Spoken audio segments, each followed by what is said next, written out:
नमस्कार छात्रों, आज मैं आप लोगों के समक्ष ओजोन विघटन का संकट जो कि 10वीं पाठ है 12वीं कक्षा की, जिसे डॉक्टर कृष्ण कुमार मिश्र जी ने लिखा है, इसके पाठ के बारे में बताने जा रही हूँ। इससे पहले लेखक परिचय का वीडियो अपलोड कर दिया गया है, आप जाकर देख सकते हैं। अतः ज़्यादा वक्त ना लेते हुए आइए पाठ की शुरुआत करते हैं। तो वर्तमान युग विज्ञान और प्रौद्योगिकी का युग है। दुनिया में भौतिक विकास हासिल कर लेने की ओर मची है। कितना से कितना हम भौतिक विकास कर ले, इसकी ओर मची हुई है। आज के विश्व में विकास की इस दौड़ में जाने अनजाने हमने अनेक विसंगतियों को जन्म दिया है। प्रदूषण उनमें से एक अहम समस्या है। हमारे भूमंडल में हवा और पानी बुरी तरह प्रदूषित हुई है। यहाँ तक कि मिट्टी भी आज प्रदूषण से अछूतित नहीं रही है। इस प्रदूषण की चपेट से शायद ही कोई भी चीज़ बची हो। सांस लेने के लिए स्वच्छ हवा मिलना मुश्किल हो रहा है। जीने के लिए साफ पानी कम लोगों को ही नसीब हो रहा है। पर्यावरणविदों का कहना है कि अगले 25 सालों में दुनिया को पेयजल के घनघोर संकट का सामना करना पड़ सकता है। आज शायद ही कोई जल स्रोत प्रदूषण से अप्रभावित बचा हो। कुछ लोगों का कहना है कि अगला विश्व युद्ध राजनीतिक, सामरिक या आर्थिक हितों से चलते नहीं है, वरन पानी के लिए होगा। यह तस्वीर निसंदेह भयावह है, लेकिन इसे किसी भी तरह से अंतर्जित नहीं कहा जा सकता। परिस्थितियाँ जिस तरह से बदल रही है और धरती पर संसाधनों के दोहन के चलते जिस तरह से जबरदस्त दबाव पड़ रहा है, तथा समुचित परिस्थिति का तंत्र जिस तरह चरमरा गया है, उसके चलते कुछ भी संभव हो सकता है। फिलहाल यहाँ हम पर्यावरणीय प्रदूषण के सिर्फ एक पहलू की चर्चा कर रहे हैं, और वह है ओजोन विघटन का संकट। पिछले कई वर्षों से पूरी दुनिया में इसकी चर्चा हो रही है तथा इसे लेकर खासी चिंता व्यक्त की जा रही है। आखिर यहाँ सवाल समूची मानव सभ्यता के अस्तित्व का है। प्रश्न उठता है कि यह ओजोन है क्या, यह कहाँ स्थित है और उसकी उपयोगिता क्या है, इसका विघटन क्यों और कैसे हो रहा है, ओजोन विघटन के खतरे क्या क्या है, और यदि ये खतरे एक हकीकत है तो इस दिशा में हम कितने गंभीर हैं और इसे निपटने के लिए क्या कुछ एहतियाती कदम उठा रहे हैं। ओजोन एक गैस है जो ऑक्सीजन के 3 परमाणुओं से मिलकर बनी होती है।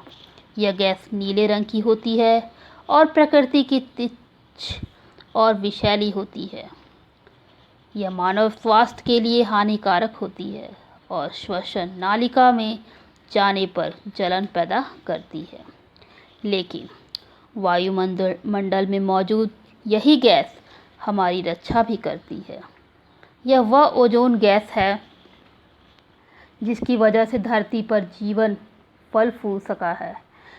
धरती पर जीवन के अस्तित्व का श्रेय एक तरह से ओजोन को ही जाता है। ओजोन गैस धरती के वायुमंडल में 25 से 20 किलोमीटर की ऊंचाई तक पाई जाती है।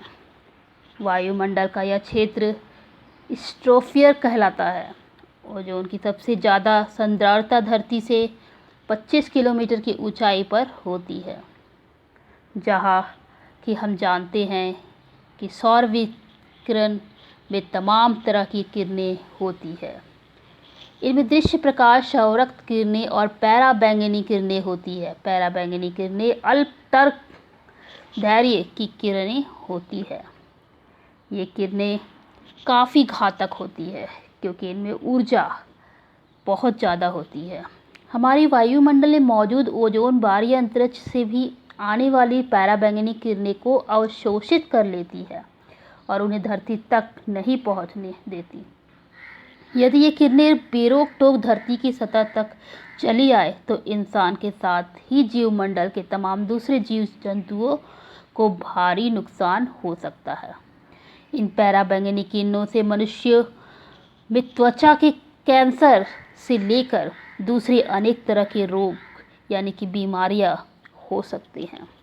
जिस तरह रोजमर्रा के जीवन में सामान्य छतरी धूप और बरसात से हमारा बचाव करती है, उसी तरह वायुमंडल में स्थित ओजोन की परत हमें घातक किरणों से बचाती है। इसलिए प्राय इसे ओजोन छतरी के नाम से भी पुकारते हैं।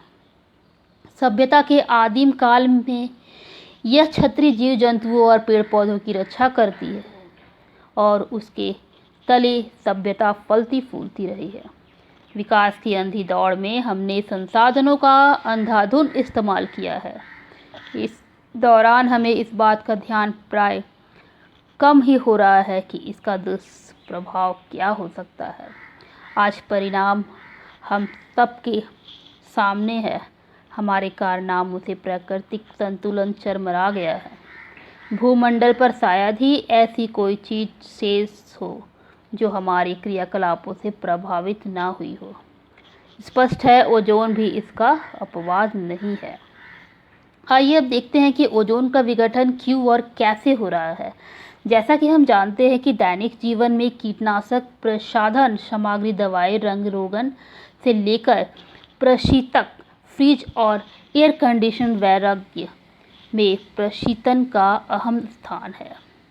सन 1930 से पहले प्रशीतन के लिए अमोनिया और सल्फर डाइऑक्साइड गैसों का इस्तेमाल होता था, लेकिन उनके इस्तेमाल में अनेक व्यवहारिक कठिनाइयाँ थीं। उदाहरणार्थ ये गैसें तीक्ष्ण थी और मानव स्वास्थ्य के लिए हानिकारक थी। अतः वैज्ञानिकों को एक अरसे से इनके उचित विकल्प की तलाश थी जो इन कमियों से मुक्त हो। इस क्रम में 30 के दशक के थॉमस मेडले द्वारा क्लोरोफ्लोरोकार्बन CFC नामक यौगिक की खोज प्रशीतन के क्षेत्र में एक क्रांतिकारी उपलब्धि रही। अध्ययन से पाया गया कि ये रसायन सर्वोत्तम प्रशीतक हो सकते हैं क्योंकि ये रंगीन, गंधहीन, अक्रियशील होने के साथ साथ अज्वलनशील भी हैं। इस तरह से आदर्श प्रशीतक सिद्ध हुए।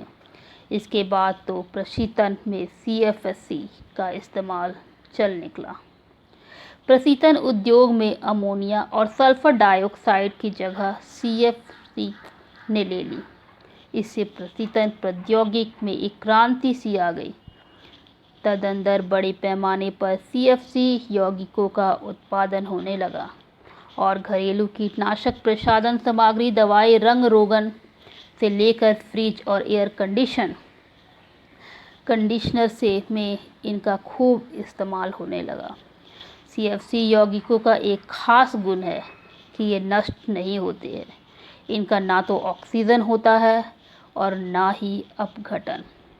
ये पानी में भी नहीं घुसते। यहाँ स्वाभाविक रूप से सवाल उठता है कि इस्तेमाल में आने वाली इन यौगिक का आखिर होता क्या है।